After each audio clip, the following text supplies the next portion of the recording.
তারাই পাশে নেই। কাদের জন্য করছিলে? কাদের জন্য করছিলে? কাদের জন্য? আচ্ছা, কি কারণে ধরেছে? সবকিছুই দমকলের মাটি থেকে উঠছে আওয়াজ। প্রশ্ন আছে মানুষের, চাই তার জবাব।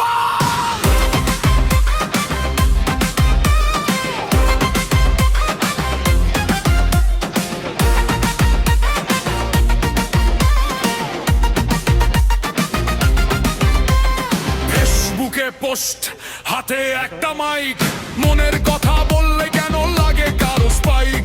মানুষ তো প্রশ্ন করে, এটাই তো স্বাভাবিক। উত্তর যদি থাকে সত্য ভর কি আছে বিক? আজকে যে ভাই একা, কাল ছিল ভিড়ের মাঝে, পাশে আছি বলার মানুষ কোথায় গেল কাজে? সময় যখন কঠিন হয় চিনে নেওয়া যায় কারা কাকে পাশে, তখন কারা শুধু কথায়। প্রশ্ন করব, থামবো না, এটাই আমার রাইট।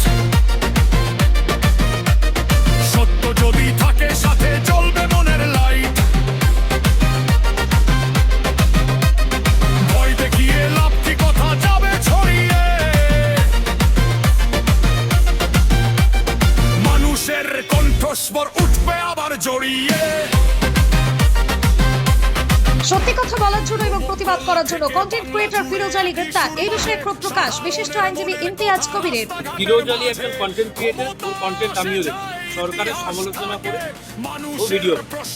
ভারতের সংবিধানের আর্টিকেল 19(1)(a) এই আর্টিকেলে পরিষ্কারভাবে বলা হয়েছে ফ্রিডম অফ স্পিচ প্রত্যেকটা মানুষের। মুর্শিদাবাদ জেলার ডোমকল থানার বাসিন্দা তথা কন্টেন্ট ক্রিয়েটর ফিরোজ আলীকে গ্রেপ্তার করেছে ডোমকল থানার পুলিশ। সোমবার তাকে ডোমকল থানা থেকে বহরমপুর জেলা জজ আদালতে পাঠানো হয়। এই ঘটনাকে ঘিরে ইতিমধ্যেই শুরু হয়েছে রাজনৈতিক ও সামাজিক মহলে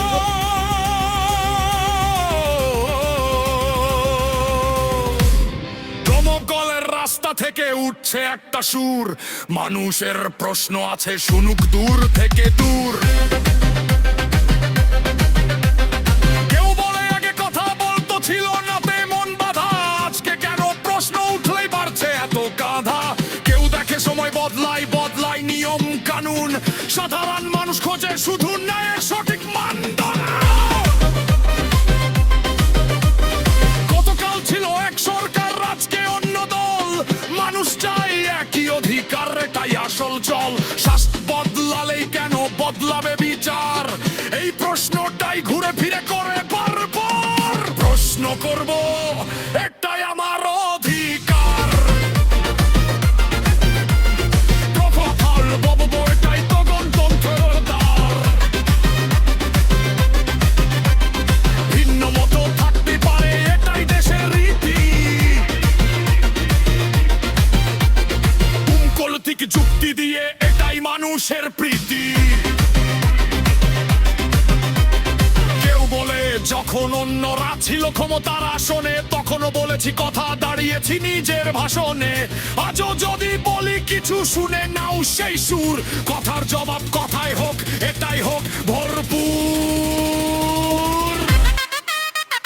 ফেসবুকের পোস্টে যদি থাকে মানুষের কথা, সেটাকে আগে শুনে নাও, বুঝে নাও তার কথা। লাগে নয় প্রতিশোধে, নয় হোক সংলাপের পথ। গণতন্ত্রের সুন্দর তো থাকে মতের ভিন্ন রথ। দমকলের মাটি বলে ভয় নয়, চাই সম্মান।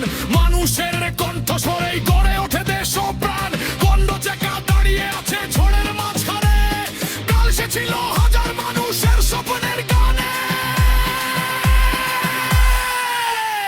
প্রশ্ন থাকবে, উত্তর চাই একটাই স্বাভাবিক। সত্য যদি সত্য হতে আসে ক্ষতি, শাসক আসবে শাসক যাবে, থাকবে মানুষের কথা। অধিকার আর স্বাধীনতাই দেশের আসল ব্যথা।